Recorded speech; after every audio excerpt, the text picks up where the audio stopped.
Alright, I guys doing today. We about to hop into a little reaction. First things first, so just make sure you like that video, man. Hit a like, exit full screen, scroll a bit, like it, and then full screen it back up. You feel me? So, I really wanted to do a Hebrews 26 or Hebrews 10 review, but it's a three-parter, and tomorrow I'm gonna be gone all day, so you guys are probably getting two reactions. This one and the one after that, because I'm gonna be gone all day tomorrow. I got rugby game, which is 2.5 hours away, and the game starts I think at 12.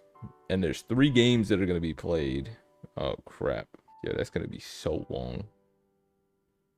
And then I got a banquet to go to at night for a club that I'm in. So hopefully I'll get the sermons done tomorrow on the road. If not, yikes. Just yikes.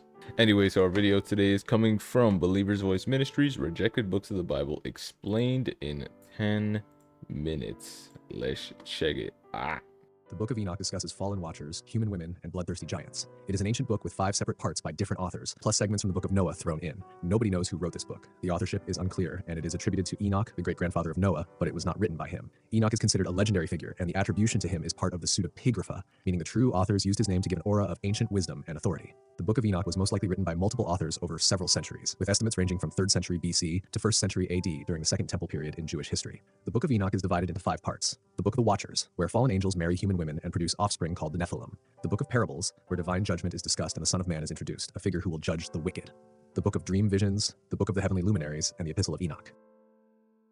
The Infancy Gospel of Thomas is a loose collection of childhood stories about Jesus. It fills in gaps in the Gospels of the New Testament, which mostly skip over the growing up years of Jesus. In the New Testament, only the Gospel of Luke includes a childhood story, featuring the 12-year-old Jesus and his parents. Though the Infancy Gospel of Thomas has been dismissed by some scholars as crude and sensational, recent work on the text may signal a turning of the tide. More scholars than ever take it seriously, not as a source for what actually happened in Jesus' youth, but as a witness to what some early Christians wondered about. It is, in other words, a family drama. How do Mary and Joseph take up the task of raising such an unusual child? Do they understand him? Does he understand them? Scholars generally assign the Infancy Gospel of Thomas a late 2nd or early 3rd century date. The original language is Greek. I only heard, well, maybe he's got a different one on the screen, but I heard of the Gospel of Thomas, and I thought it was just sayings that Jesus said that people recorded, like literally just quotes. I didn't know it was infancy gospel about him as a kid, but that's cool. The Psalms of Solomon is a collection of 18 psalms written around 60 BC during the Roman invasion of Israel. King Solomon died hundreds of years before these psalms were published, so it's unclear to scholars why this collection of psalms is named after him. Solomon wrote Psalm 72 in the Bible, and the Psalms of Solomon share a similar theme with that chapter, so perhaps they were named after Solomon because it was his writing that inspired the writer of the Psalms of Solomon. While not considered inspired scripture, the Psalms of Solomon are historically significant as they were likely used in worship, much like modern hymns. They also mark the first recorded use of the term Son of David for the Messiah. The Book of Adam and Eve, also called The Conflict of Adam and Eve with Satan, recounts the story of Adam and Eve after their expulsion from the Garden of Eden. It is part of the pseudepigrapha and not considered inspired scripture. The book is believed to have been written by an unknown Egyptian author in Arabic, later translated into Ethiopic. It is thought to have been written a few hundred years before Christ, with the first English translation in the 19th century. There are 2 books that constitute the Book of Adam and Eve. Book 1 follows Adam and Eve upon their exit from Eden and their subsequent temptations from Satan. According to the Book of Adam and Eve, Cain and Abel both had twin sisters. Cain fell in love with his own twin, Lulua, but his parents wanted him to marry Abel's twin, Achliah, and that's why Cain murdered his brother. Book 2 of the Book of Adam and Eve relates the pre-flood history of Seth and Cain's warring families. The book contains fictional and fantastical tales, like how the earth rejected Abel's body and how Adam and Eve kept his body in their cave for 7 years. It also includes contradictions of biblical accounts, such as both Cain and Abel bringing sacrifices of blood and grain. That's great. That first I was like, oh, that book sounds cool. It's just like, yeah, nah, he really just murdered Abel because he didn't want to marry his girl, for real. But that is wild. He kept his body in the cave for 7 years. It's insane. The Testaments of the 12 Patriarchs is a pseudepigraphal work that claims to be the final words of Jacob's 12 sons, though scholars believe it was written during the intertestamental period and later edited by Christians. Each patriarch offers reflections on their own sins and virtues, urging future generations to live morally. Reuben warns against lust, Simeon repents for his jealousy, and Levi speaks of the dangers of pride. Judah, Dan, and Gad emphasize the need to avoid drunkenness, anger, and hatred, while Issachar and Zebulun encourage simplicity and charity. Joseph and Benjamin focus on purity, especially in resisting temptation, with Joseph being held up as an example of chastity. Though not part of the Bible, the Testaments offer insight into Judeo-Christian ethics of the time. The Odes of Solomon is a collection of Christian hymns written in the late 1st century AD, unrelated to the Psalms of Solomon, composed around 60 BC. Though not considered part of Scripture, these odes express key elements of faith, helping worshippers memorize doctrines through their poetic form. While some question certain details and suggest possible Gnostic influences, the text does not explicitly promote heresy. The hymns notably depict the Trinity, showing early Christian belief in the Father, Son, and Spirit. This connection to early Christian figures like Ignatius of Antioch reinforces the historical foundation of Trinitarian theology. The Letter of Aristeas is an ancient text that tells a story about how the Hebrew Bible, specifically the first 5 books known as the Torah, was translated into Greek. The letter says this happened during the time of King Ptolemy II, who wanted a Greek version for his famous library in Alexandria. He sent a request to the Jewish high priest in Jerusalem asking for scholars to help with the translation. 72 scholars were chosen, 6 from each of the 12 tribes of Israel. They worked for 72 days and completed the translation, which became known as the Septuagint. The letter aims to show good relations between the Greek and Jewish communities. While it's a popular story, most scholars think it's more of a legend than actual history.